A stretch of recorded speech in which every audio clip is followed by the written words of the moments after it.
This week on Inside Boulder News. Boulder will be host to dozens of cities from around the world during this climate conference. City staff provide updates on the Ponderosa project. And the popular Boulder Great Duck Race returns this Labor Day weekend. Welcome to Inside Boulder News, your source for all things Boulder. I'm Jocelyn Avendaño. It's been 1 year since the purchase of the Ponderosa Mobile Home Park located in the Boulder County enclave along Broadway. Since then, the city has collaborated with residents to find ways to maintain the affordability of Ponderosa and avoid the displacement of residents. Earlier this month, the project's community concept plan for the future of the mobile home park was presented to council. The city of Boulder purchased the Ponderosa Mobile Home Park in August of 2017 for the purposes of annexing the property into the city and to replace and improve failing infrastructure, as well as to preserve the community as permanently affordable. The concept plan for the Ponderosa project was presented to council in the August 23rd special meeting. The distinct feature, I would say, of this concept plan is that it's going to be phased, and phased actually over many years. The first phase will begin with annexation, and immediately after annexation, we plan to go under construction on basic infrastructure like sewer and water. Crystal Launder, project manager for the Ponderosa Community Stabilization project, says staff anticipates the redevelopment process taking upwards to a decade, though sewer and water infrastructure work should be completed within 2 years. Soon thereafter, we're planning on adding some new housing on the western side of the property. What's there currently is some basically underutilized land. We're thinking that about 16 homes will be added there. Ponderosa residents will have the option to transition from their existing homes to the new permanently affordable fixed foundation homes.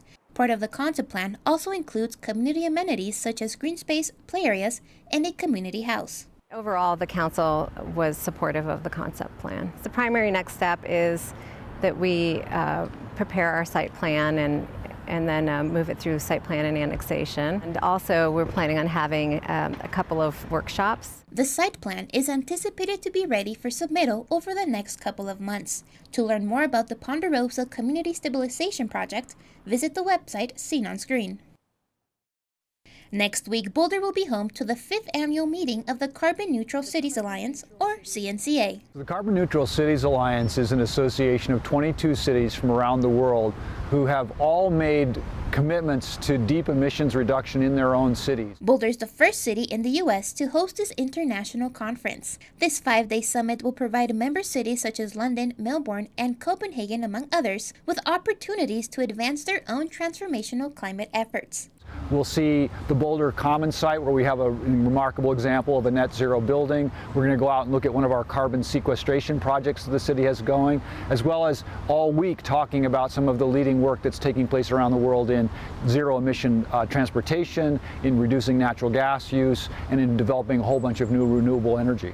Each of the cities in this alliance have committed to reducing their greenhouse gas emissions by 80% or more by 2050. Cities like Boulder, who've stepped out to try to take leadership in this, also need support. And so one of the best ways that we can find to improve our own work, to find ways to work with our community even more effectively, is to draw on the lessons and the practices and the innovations that are taking place around the world. The summit will take place on next week from September 4th through the 8th, with a public event on September 6th. We have wanted, of course, to create a way that the community could interact in all this, so we're conducting a town hall gathering with all of these different cities at E-Town Hall, a lovely facility. It's net zero itself, so a perfect place for it to happen. At the town hall, city representatives will be discussing how their communities are addressing climate change and showcasing video visits around the world to see examples of local climate innovations. It's always exciting to see what others are doing, but it's also frankly exciting to know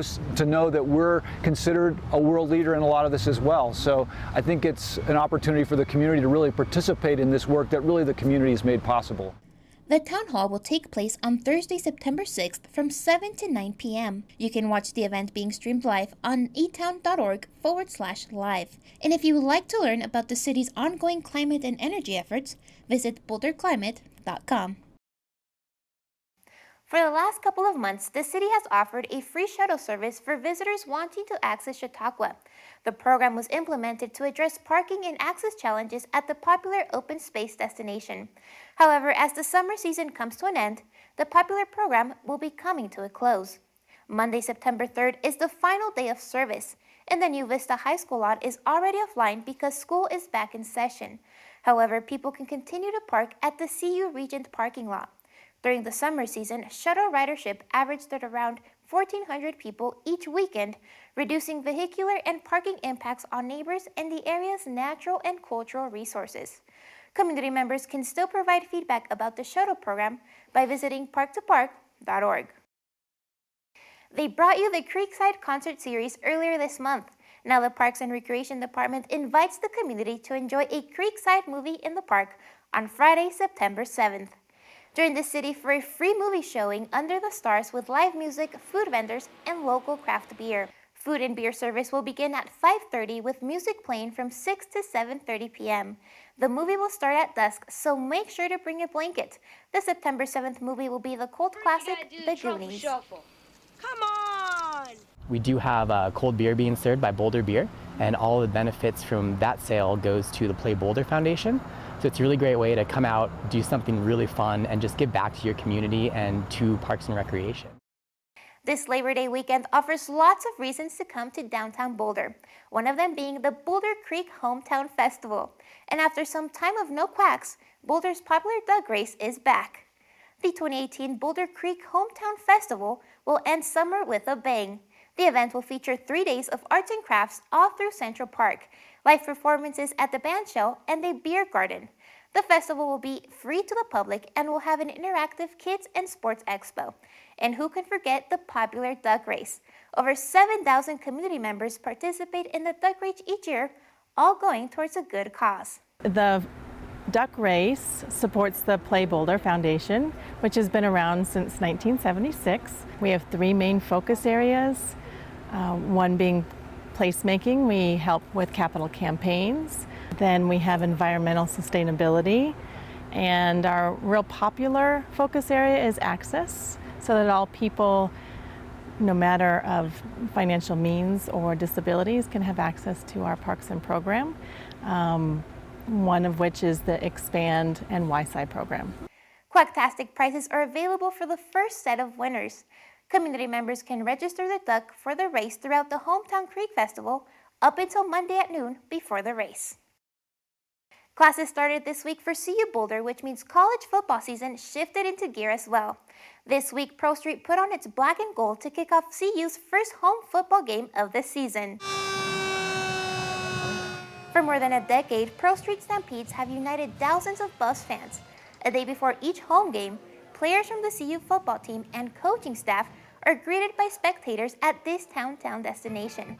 Music is provided by the Golden Buffalo Marching Band. On August 30th, the excitement was clear as the Buffs prepared to go head-to-head with their rivals CSU at Bronco Stadium at Mile High. Thank you so much for joining us on this week's edition of Inside Boulder News.